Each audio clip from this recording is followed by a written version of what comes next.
The big disagreement I had with Ray is I think after you get human-level AGI, I think you're only a few years from superintelligence. And he said human-level AGI 2029, singularity 2045. It's a different feeling with these AGI conferences the last few years, because now each year there's a great variety of threads of research. I mean, there are LLMs and deep neural networks, there's logic-based systems, there's evolutionary learning, there's attempts to formalize what is a general intelligence. There's rapid progress in a whole variety of directions. AGI is near.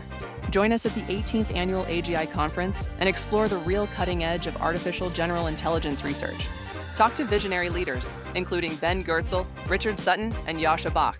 Review live software and hardware demonstrations in our workshops.